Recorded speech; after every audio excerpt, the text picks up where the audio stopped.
In our study of the tribulation based on Revelation, we've reached the middle of the tribulation. Revelation 10 is an interlude, where a mighty angel whose description resembles Christ stands on the earth as a sign of divine dominion, and announces that in the days of the sounding of the seventh trumpet, all things would be completed. Thus the seventh trumpet covers the whole second half of the tribulation. This interlude, announcing the seventh trumpet, points to a further escalation. John was then given a little book containing revelation of what would happen next, which he ate. It was like honey in his mouth, but bitter in his stomach. He was then told to prophesy. This is a picture of teaching. We must eat the word until it's part of us. Only then are we ready to proclaim it. It tastes sweet like honey because of the revelation of God's grace, but it also contains bitter truths about God's judgment. While we are to enjoy the prophetic scriptures, what they reveal about God's coming judgments on the lost should spur us to prayer and witness. Revelation 11 describes the death and resurrection of the two witnesses at Mid-Tribulation, but first in verse 1 to 6 we're told about their miraculous ministry during the first 3.5 years of the tribulation. The setting is the Temple Mount, which has been partitioned between the Jews and Gentiles, allowing the Jews to worship in their own temple. This arrangement was made possible by the covenant Israel made with the Antichrist. This must be so, for Daniel 9:27, which introduces this covenant, also says that Antichrist will break it at mid-tribulation by stopping the Jewish worship at the temple. From that point, the Gentiles under Antichrist tread Jerusalem underfoot for 42 months. This is to be distinguished from the 1,260 days of the ministry of the two witnesses in the first half of the tribulation. Both periods are the same length, but the two different descriptions indicate two different time periods. The two witnesses play a vital role in bringing Israel back to the Lord by ministering at the temple, which will be the prime location to get Israel's attention. They're clothed in sackcloth, for they're calling Israel to repentance. All Israel will come to her temple, and the sacrificial system will be restored. But it's all in God's plan, because while they're offering sacrifices, these two will be preaching Jesus Christ, declaring that he's already died for them as the final sacrifice. Naturally, the authorities try and remove them, but verse 5 says that anyone who tries to harm them gets killed by fire from their mouths. Also, verse 6 tells us that they've got power to stop the rain for 3.5 years. And these are the miracles that Elijah did. Also, they can turn waters to blood and strike the earth with plagues, reminding us of what Moses did. So these miracles are one pointer as to their identity. Verse 4 points out that they'll also have a worldwide ministry, for they stand before the Lord of all the earth in fulfillment of Zechariah 4:14. This will be through TV, for they'll be regulars on the world news. When they're killed, verse 10 tells us that the whole world rejoices, for they tormented those who dwell on the earth. This refers to the trumpet judgments that will affect all upon the earth. So why do these two get the blame?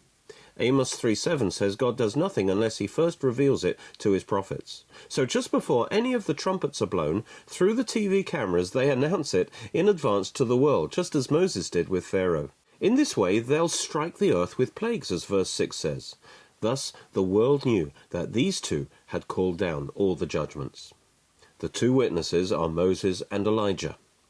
The last prophecy of the Old Testament is, "Behold, I'll send you Elijah the prophet before the coming of the great and terrible day of the Lord. He'll restore the hearts of the fathers to their children and the hearts of the children to their fathers."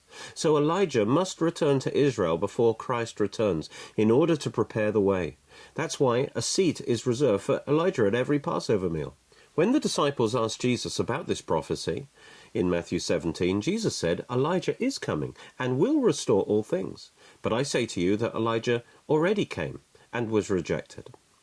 As Jesus spoke on the kingdom, he said in Matthew 11:14, "If you're willing to accept it," that's the kingdom, "John himself is Elijah who was to come."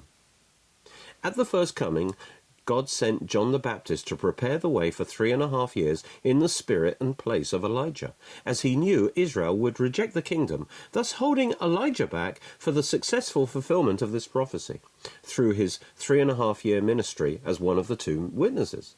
So there's no doubt that Elijah is one of these two witnesses. Remember, he never died, but went up in a chariot, so God's preserving his body for this end-time ministry. Some say Enoch is the other witness, but their main ministry is to restore Israel to God, so Moses is the better candidate. Although Moses died, Jude 9 tells us that Michael came for his body and was opposed by the devil. It seems that God has preserved his body for a future purpose. It was Moses and Elijah who were with Jesus on the Mount of Transfiguration, so God obviously marks out these two for a special role. Luke 24 tells us, at the resurrection 2 men appeared to the women, and these men had witnessed an earlier conversation Jesus had had with them. These 2 men also witnessed the ascension, saying, Jesus will return in the same way that he went up. That's in Acts 1. So, they were present on earth as eyewitnesses of all the events of the last days of Jesus. This is why their ministry is described as their testimony in verse 7. It says, when they finish their testimony, the beast that comes up from the abyss will kill them. This is the Antichrist, who had just received a counterfeit death and resurrection. Revelation 13:3 says, I saw one of his heads as if it had been slain, and his fatal wound was healed, and the whole earth was amazed and followed after the beast. Verse 14 says, they make an image to the beast, who had the wound of the sword and has come to life. So Revelation 11 says that the Antichrist, who just received a resurrection from the dead, comes to the temple and kills the 2 witnesses. Then verse 8 says, their dead bodies will lie in the street, literally the plaza or broad place of the great city, where also their Lord was crucified. This is the Temple Mount in Jerusalem. This link to Christ's death connects their experience to the Lord's, anticipating their resurrection after 3 days. Verse 9 and 10 says that the whole world will look at their dead bodies over the next 3.5 days, for they don't permit them to be buried. This shows there's advanced technology in the tribulation, for this is only possible through satellite TV. The whole world has a party for 3.5 days until God interrupts it by raising them from the dead, bringing great fear on all who are watching them, which was the whole world. Then a loud voice from heaven says, come up here, and they ascended into heaven with their enemies watching. In other words, the whole world sees this on TV. They'd been preaching Jesus as the Messiah, proved by his death and resurrection after 3 days, and now God was giving Israel the final confirmation of their message, the 3rd sign of Jonah. Although a great earthquake hits Jerusalem, killing 7,000, the rest glorify God in verse 13. So this is a major event, turning Israel back to the Lord. Verse 14 announces, the 2nd woe is past. Behold, the 3rd woe is coming quickly. In other words, their resurrection at mid-tribulation marks the end of the 6th trumpet, and the 7th trumpet will follow immediately, initiating the Great Tribulation. Then, in verse 15, the 7th trumpet is sounded, resulting in great rejoicing in heaven. The 7th trumpet contains all the remaining judgments leading up to the second coming, including the 7 bowls of wrath. So the 7th seal contains the 7 trumpets, and the 7th trumpet contains the 7 bowls of wrath. Heaven rejoices in the completion of God's judgments announced by the 7th trumpet, which includes the overthrow of Antichrist's kingdom, the kingdom of this world, by Christ's everlasting kingdom, and the resurrection and judgment of the Old Testament saints at the second coming, and the destruction and removal from the earth of all of God's enemies. The event on earth that triggers the 7th trumpet is the abomination that brings desolation. Daniel 9:27 says, halfway through the 70th week, Antichrist takes over the temple, stops the sacrifices, and sets up the abomination, which is an idol to a false god, in this case himself. It's referred to as the image of the beast in Revelation 13. His aim at this time is not just total political power, but also total financial and religious power. He asserts financial control through the mark of the beast, and religious control by destroying the dominant religious system at that time, the harlot of Revelation 17, replacing it with a religion that centers on himself as God. He also tries to destroy the Jewish religion. He speaks against the God of Israel and instigates a massive persecution of all the Jews. In all this, he fulfills the type of Antiochus Epiphanes. In order to take over the temple, the center of their faith, he must first defeat the 2 witnesses, for they control it. Then he makes the temple the center of his new religion, dedicating it to himself, declaring himself as God, and setting up his abomination in the holy place. No wonder God responds to this abomination by releasing desolating judgments on Antichrist's realm through the blowing of the 7th trumpet, which clearly moves things up another level.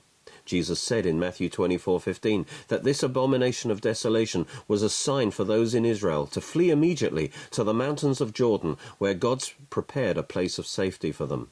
Jesus gave the reason for this flight in verse 21. Then there'll be great tribulation, such as not occurred since the beginning of the world until now, nor ever will. Verse 22 says that it's especially bad for the elect nation Israel, for whose sake he returns, otherwise no one would survive. So the abomination initiates the seventh trumpet and the Great Tribulation, when Antichrist unleashes a massive persecution against the Jews, twice as bad as the Holocaust, because Zechariah 13:8 and 9 says that only a third of Jews will survive the tribulation, but those who do will all be saved. Jesus got this name Great Tribulation from Jeremiah 37, which says, "This day is great, the time of Jacob's trouble or tribulation." This escape at mid-tribulation is described in Revelation 12, in a vision of a woman related to the sun, moon, and 12 stars. These symbols point us to Joseph's dream in Genesis 37, and prove that she's Israel. The woman gave birth to a man-child who is destined to rule the world. Satan, the dragon, tries to kill him at birth, but he escapes, fulfills his mission, and ascends to heaven. Clearly, this is the Messiah who came into the earth through Israel. Having failed to destroy Christ, the dragon now focuses on destroying the woman, Israel, which reveals the true source of anti-Semitism. At this point in verse 6, the prophecy jumps to mid-tribulation, when the woman flees from the dragon into the wilderness to a place prepared by God where she's kept safe and nourished for the 3.5 years of the Great Tribulation.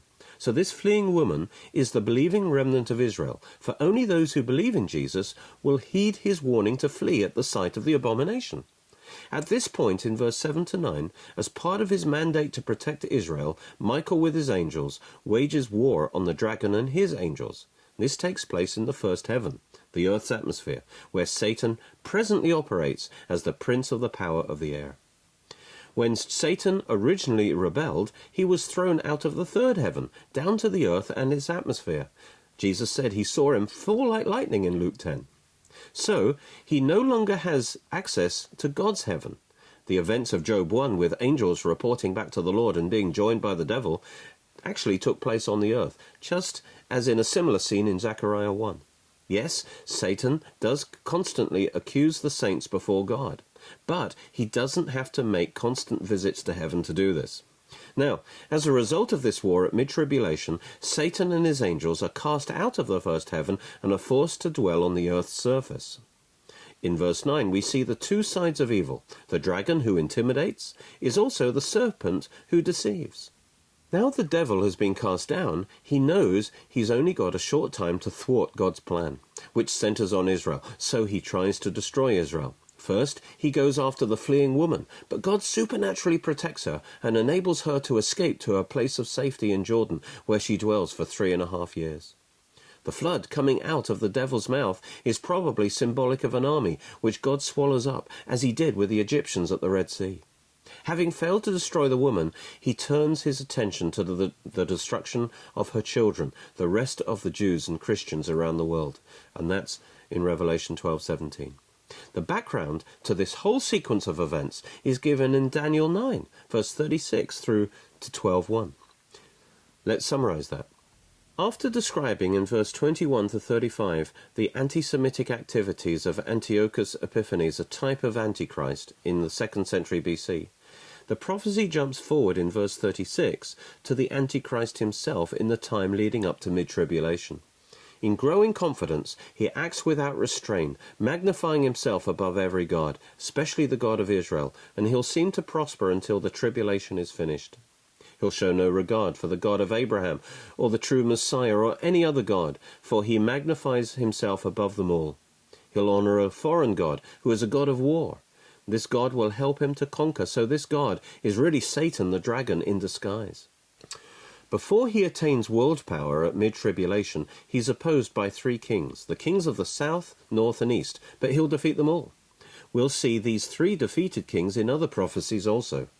At this point, he also enters the beautiful land, Israel. He takes over the whole Middle East, but is kept away from Edom, Moab, and Ammon, which corresponds to today's Jordan. This is because God has created a place in Jordan where the fleeing remnant of Israel will be kept safe during the Great Tribulation. Antichrist will set up his military headquarters in Israel between the Mediterranean and Dead Seas, on the beautiful holy mountain in Jerusalem, the Temple Mount. This is when he kills the 2 witnesses and sets up the abomination. Daniel 12:1 says, "Now at that time Michael, the great prince who stands guard over the sons of your people, Israel, will arise." This is when Michael and his angels wage war on the dragon. He does this to fulfill his special mandate as protector of Israel. This verse continues, "And there'll be a time of distress, such as never occurred since there was a nation until that time." This is exactly the same as Jesus' description of the Great Tribulation. It concludes, "And at that time your people, Israel, everyone who's found written in the book, will be rescued." Jesus confirmed this promise, saying the elect nation Israel will be saved by his return. This proves that when Jesus talked about the elect in Matthew 24, he was referring to Israel, not the church. Revelation 13 shows how Antichrist becomes world dictator at mid-tribulation, controlling the political, financial, and religious realms. It reveals the counterfeit satanic trinity. As the Father gives his power and authority to the Son, so the dragon gives his power and authority to the Antichrist beast to rule on the earth. As the Holy Spirit causes men to worship the Father and the Son, so the false prophet causes men to worship the dragon and the Antichrist. In Revelation 13:1 and 2, John sees the dragon on the seashore, who empowers a beast coming up out of the sea with 10 horns, with crowns, and 7 heads.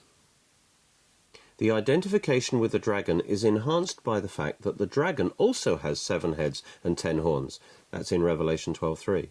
Also because the dragon is red, and this beast is also seen as being red in Revelation 17. The redness speaks of all the blood it shed. The sea represents the Gentile nations, and the beast pictures the ungodly Gentile world powers that have dominated Israel. The background to this is Daniel 7, where Daniel sees 4 beasts coming up from the sea, which represent 4 Gentile world empires. That's in verse 17. The first was like a lion, which was Babylon. The second was a bear, representing Medo-Persia, which conquered Babylon. It was lopsided, because the Persians were stronger than the Medes. The third was a speedy leopard with 4 wings and 4 heads. This represented the next empire, Greece, under Alexander the Great. Then after he died, his empire was divided into 4 kingdoms. The fourth beast was different and more fearsome than the others, crushing all before it. It had 10 horns, which represent 10 kings, which arise from this kingdom.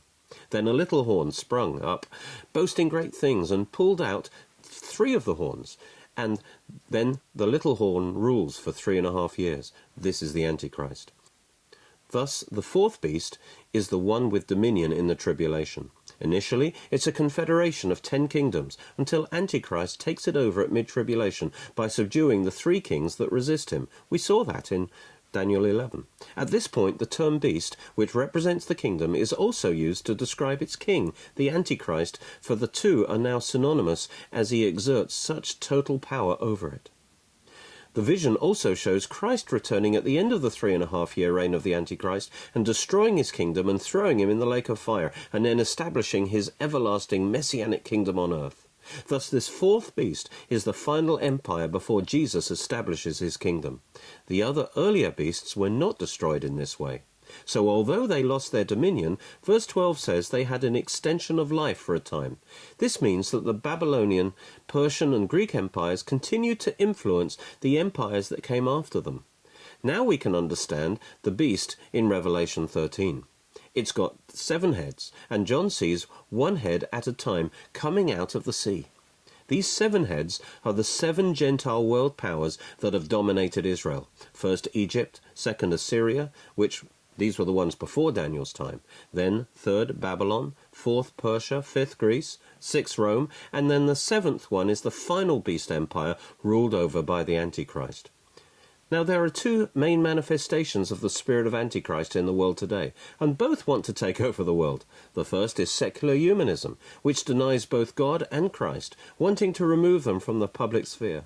The second is Islam, which denies Christ is the Son of God who died for our sins and rose again. So looking at present world conditions, it seems that the final beast will either emerge from a secular revived Roman Empire or from an Islamic caliphate. In Revelation 13:2, John saw it included features of a leopard, that's Greece, a bear, that's Persia, and a lion, that's Babylon. Whereas Daniel saw them as separate beasts, John saw the bigger picture that they're separate heads of the same beast. As in Daniel 7, the prophecy focuses on the final head of the beast, Antichrist's kingdom. In verse 3, he sees the seventh head receiving a fatal blow and being healed. And that's the Antichrist's death and resurrection, resulting in the whole world following after the beast and worshipping him, as well as the dragon who empowers him. And that's Revelation 13:4.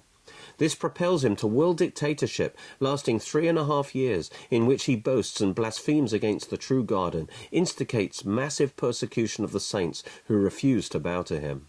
He not only claims political power, but also the worship of all the unsaved earth-dwellers whose names are not written in the book of life. So only the saved will refuse to worship him, but God will have the last word, and he will judge those who side with his enemy. Now Revelation 17 tells us more about this beast with 7 heads and 10 horns on the 7th head. A harlot called Mystery Babylon rides this beast. She's a domineering religious system wedded to the world empire beast, which through all its manifestations has the general title of Babylon. The term mystery indicates that this is a new form of religion that developed in the church age, either apostate Christianity or Islam, or a fusion of the two.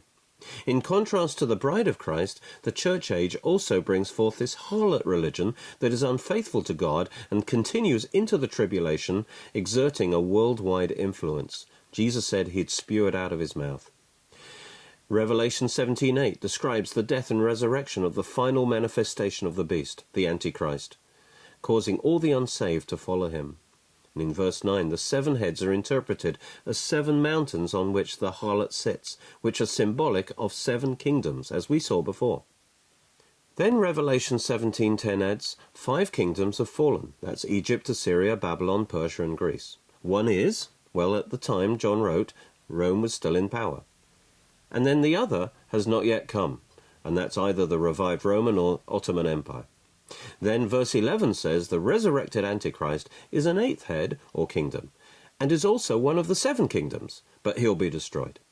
He comes, you see, from the 7th kingdom, from the 7th head, as a horn, as a king. But after his resurrection, his kingdom changes so much as he becomes absolute dictator and center of worship that it's essentially a new kingdom, an 8th kingdom, that's personified in himself. In other words, the horn actually becomes a head. And this is exactly the picture of the little horn in Daniel 7:8.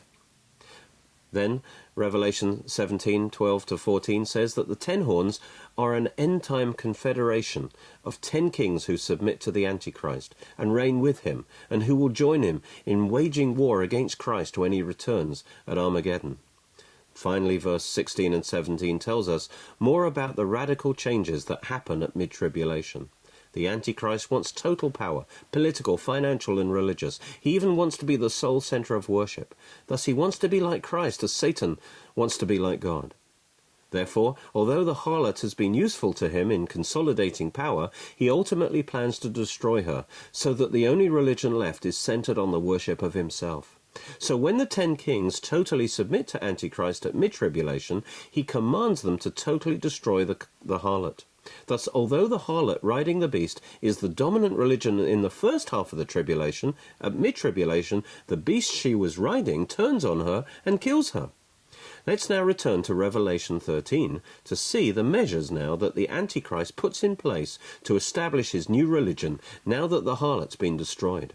In verse 11 we meet his right-hand man, the false prophet, who initially appears to be like a lamb, a true religious leader, but he deceives many, for he's actually the mouthpiece of the dragon, enforcing Antichrist's control. The Antichrist, coming from the sea, is a Gentile, but this beast comes from the land and so is a Jew.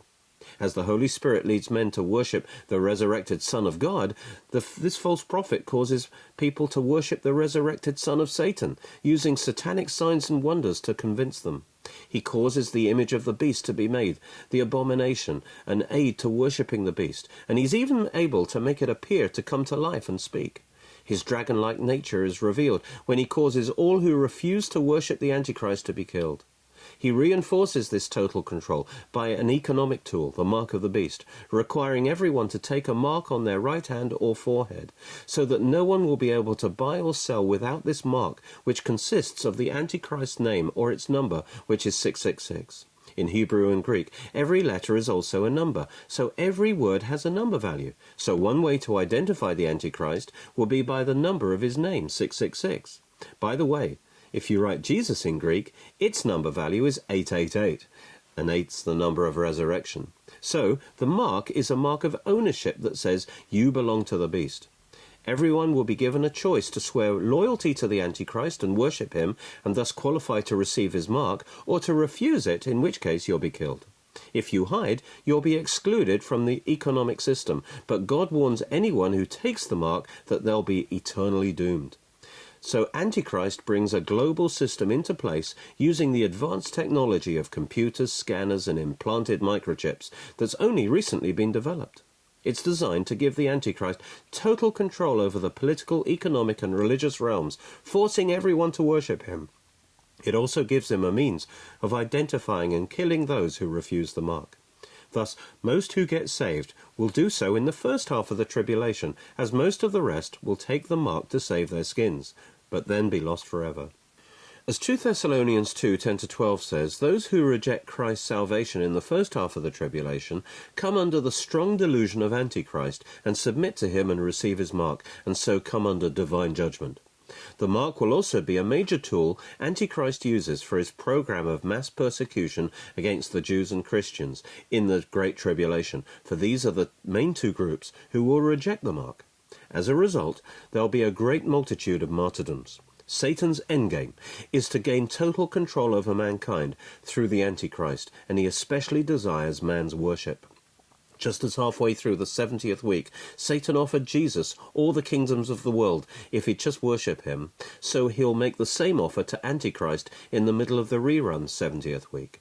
Antichrist will accept and receive supernatural, satanic power and gain world dominion for a time. Revelation 13:4 shows that Satan's plan is to get all the world to worship him by getting them to worship Antichrist, his image, his authorized, anointed representative in the flesh. In this, he's copying God. For when we honor and worship the Son, we're also worshiping the Father.